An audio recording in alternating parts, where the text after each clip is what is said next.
Salut, bienvenue. Alors, je suis allé voir Godzilla tout à l'heure. Un film de Gareth Edwards, deuxième du nom, qui a réalisé Monster, qui est un film en fan footage que je n'ai pas vu. Parce que le fan footage, j'aime pas particulièrement. Godzilla, alors j'ai vu celui de 98 de Roland Emmerich. J'ai pas particulièrement aimé. Mais ça passait, mais je trouvais ça pas très recherché. Les effets spéciaux, bien sûr, étaient magnifiques. Donc, j'ai vu Godzilla, celui de 2014, donc. Avec, donc, Aaron Tyler Johnson, celui de Kick-Ass. Ouais, je me rappelle jamais des noms des acteurs, donc je les ai marqués. Bryan Cranston, celui de Breaking Bad. Et de Ken Watanabe, celui qui joue dans le dernier des samouraïs, celui qui fait le chef des samouraïs. Bien, super. J'ai beaucoup... Enfin, alors, justement, le mec, il a complètement changé l'histoire, qui c'est d'ailleurs assez culotté de sa part. Donc, plus adapté de la fable originale donc, du Japon. Donc Godzilla, il protège les habitants et non il détruit juste ce qui... Il détruit, voilà. Ce qui nous a montré donc Roland Emmerich. Alors il y a deux parties. J'ai trouvé deux parties dans ce film. La première, c'est tout le complot qu'il y a derrière le secret d'État,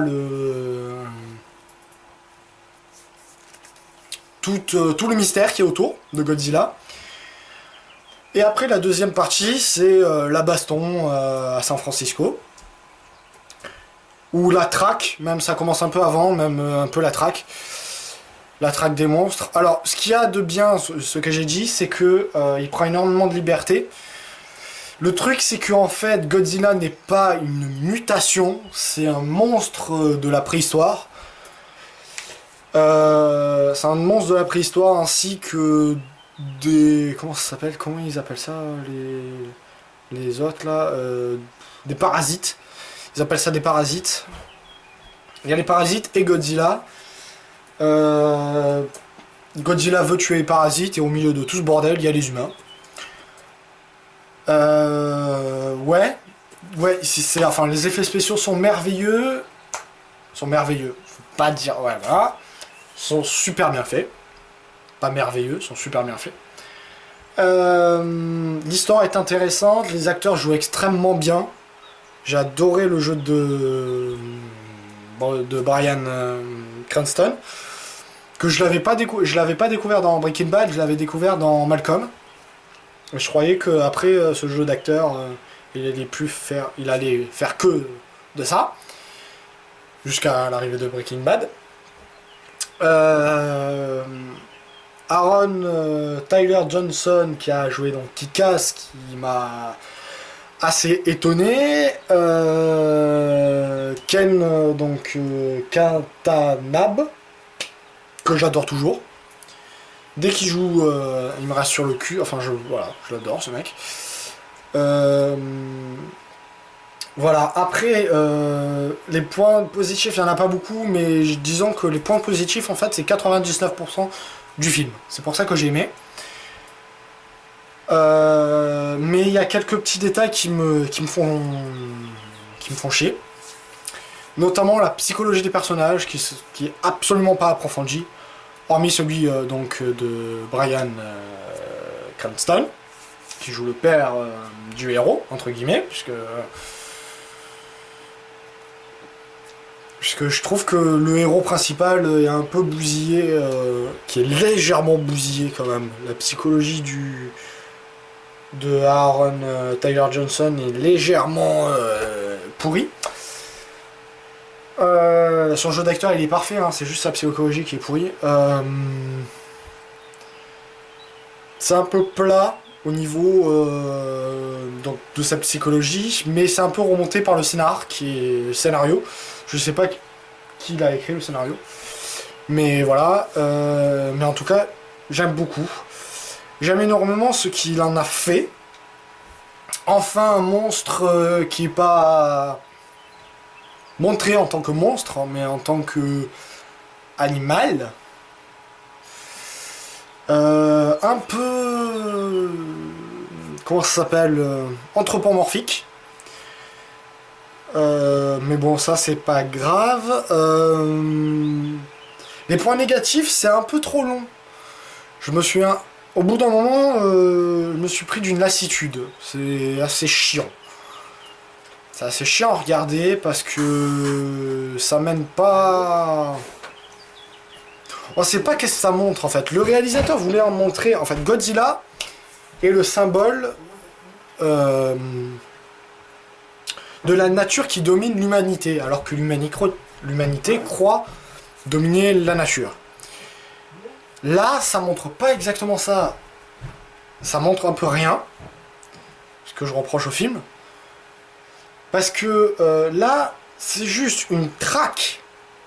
Alors, peut-être je l'ai mal vu et je l'ai mal compris, mais ce qui était bien avec le film de Roland Emmerich, c'est que Godzilla était un mutant qui... C'est les expériences des humains qui a rendu un lézard aussi gros et aussi imposant. Et je trouvais que c'était une bonne manière de montrer que l'homme était supérieur à la nature, mais ce qu'il créait pouvait se retourner contre lui.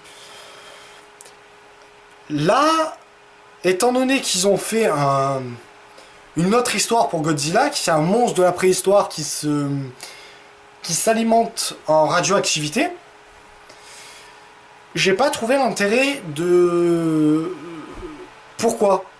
Ok, c'est original, ok, c'est un bon remake, mais le réalisateur voulait montrer ce que Roland Emmerich voulait montrer. J'ai rien contre ça, mais je trouve qu'il a mal fait. Après, peut-être c'est moi, y a pas de problème, vous pouvez marquer des commentaires dessus, hein, en dessous de la vidéo, y a aucun problème, je peux discuter de ça, parce qu'il y a quelques trucs que j'ai pas trop compris.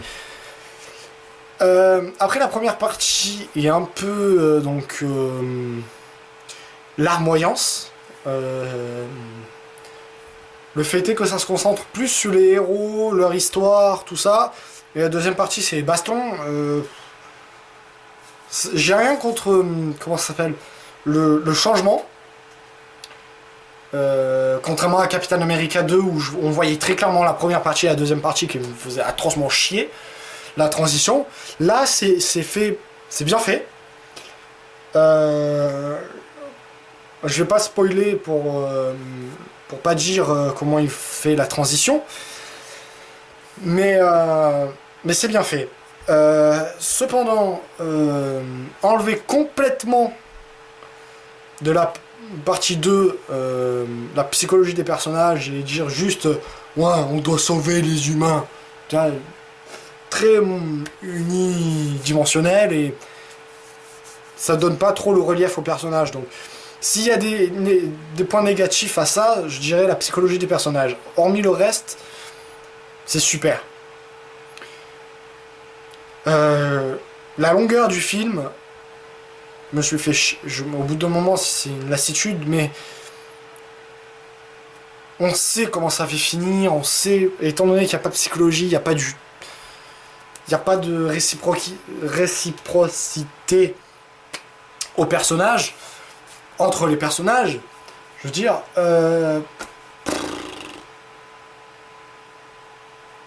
tu te lasses vite, tu sais comment ça va finir et tu peux pas, c'est même pas un divertissement. C'est juste dire ouais comment ils vont arriver à le faire. Parce que étant donné que moi je sais la fin maintenant, est-ce que je vais le revoir? Non. C'est dommage parce que y a rien, y a pas d'empathie, y a rien. C'est ça qui me gêne. Hormis ça, c'est un très bon remake. Il s'est pas cassé la gueule. Il en a fait un bon truc.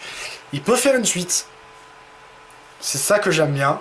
Il peut en faire une suite. Et qui dit suite dit réparage des erreurs. Donc peut-être ça peut être une saga assez sympa. Donc voilà. J'ai pas trop... Ouais, voilà. Après, ils essayent à chaque fois, apparemment à un moment, dans la partie 2, le héros donc s'engage pour poursuivre le monstre, sinon il n'y aurait pas d'histoire. Et il fait apparaître un autre personnage, un comic relief, pas assumé en tant que tel, mais bon, il meurt au... Oh merde, j'ai spoilé, mais il meurt au bout de 30 secondes, c'est bon, ça sert à rien quoi. Donc, les personnages secondaires sont un peu bousillés. Ils sont un peu...